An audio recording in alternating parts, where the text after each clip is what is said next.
Welcome to Sib Spot. Today's Reddit stories are from PettyRevenge. Story 1 is by Canada's Neighbor.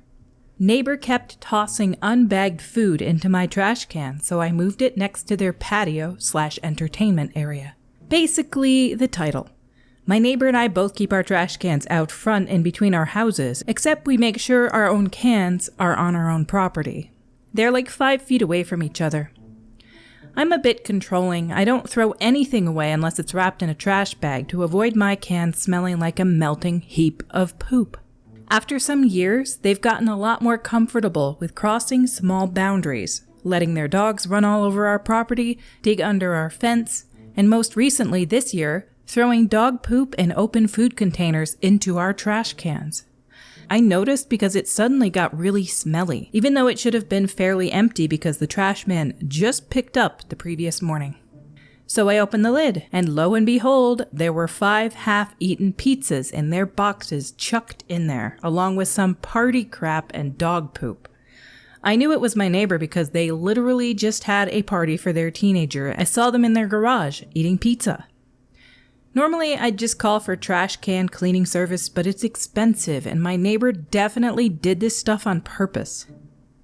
So instead, I rolled my trash can to their backyard and placed it as close to the fence as I could, because the other side of that fence is their patio/entertaining area that they use constantly. I'd left the lid open for good measure, and last time I was out there, I overheard my neighbor complaining about the smell. They were setting up stuff for another party, too. Oh well. This made a lot of people give some suggestions in the comment of what they could put in their trash can as well to make it smell even better. I'm just going to introduce and read them because there's quite a few. MobileB6312 said, "Lol, nice. Now burn some eggs to throw in there." Alva Holt said, "Raw chicken in the heat."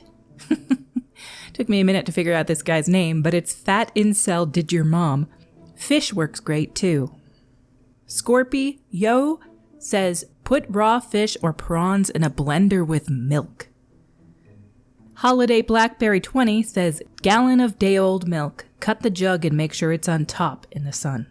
Nui Cakes says, "Steer manure." And Rob's a Flowin says, "Pig manure is a whole lot worse and water just enhances the stink."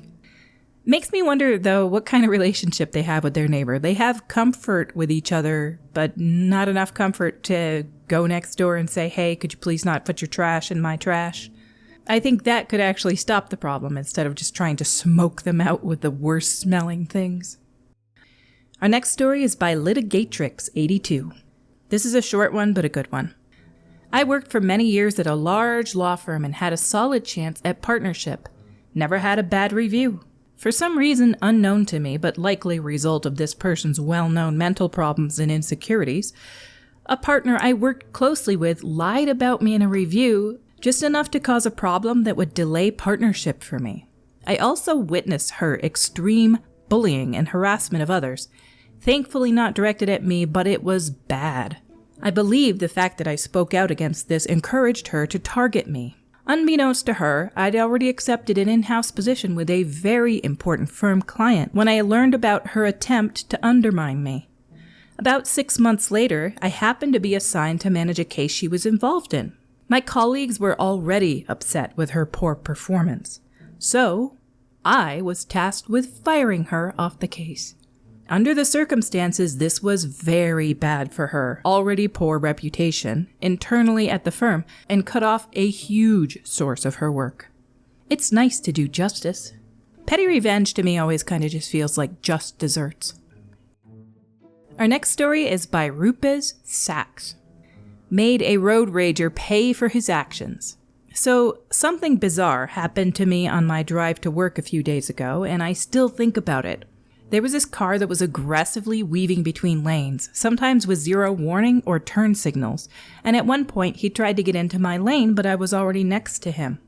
He still tried to merge and nearly ran me into the left median.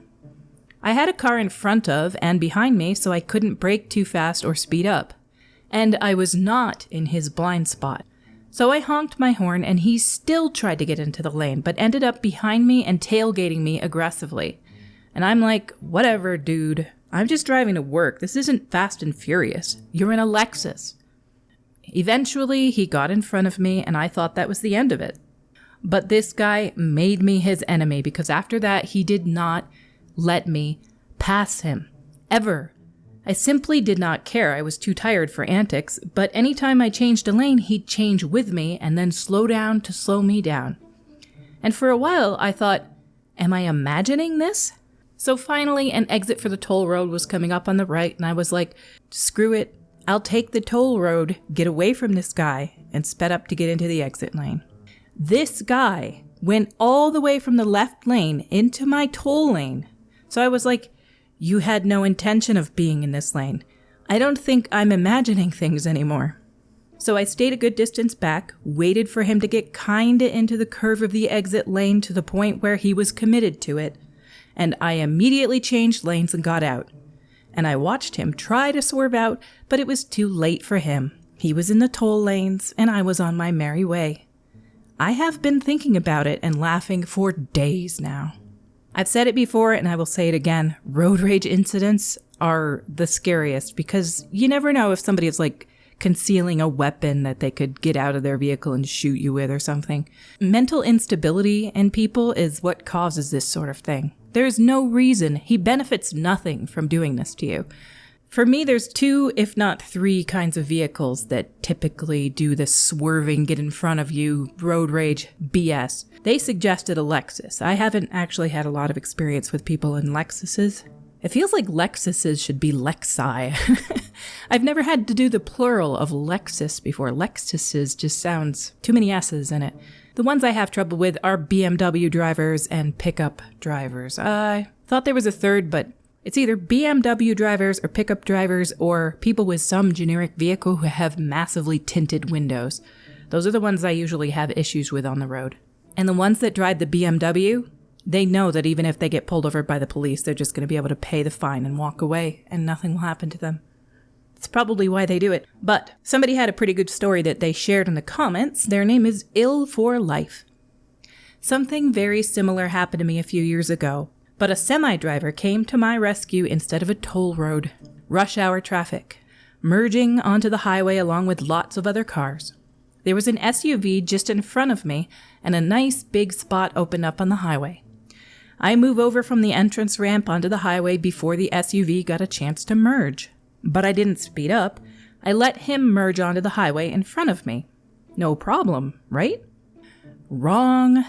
He apparently took offense and proceeded to brake check me and swerve from lane to lane for the next couple of miles. I kept trying to avoid him, but he kept getting in front of me and brake checking me. Finally, we were coming up on a major exit, and suddenly a semi maneuvered itself between the SUV and my vehicle. The semi then proceeded to keep changing lanes to the right until the SUV had no option but to take the exit ramp, whether they wanted to or not. This semi-driver is an absolute hero. I would love to see more of that sort of thing happen, but it's also dangerous because they have a vehicle that can crush people. I get a little nervous when there's a semi on the road right next to me because I'm always convinced I'm in their blind spot, and I have family members that are a little afraid of big trucks on the highway. But the people who drive them can be awesome people, and this guy clearly saw this other guy was in distress, and he helped him out.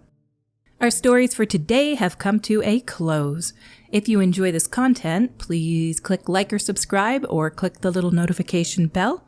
Until we meet again, have an enlightened day.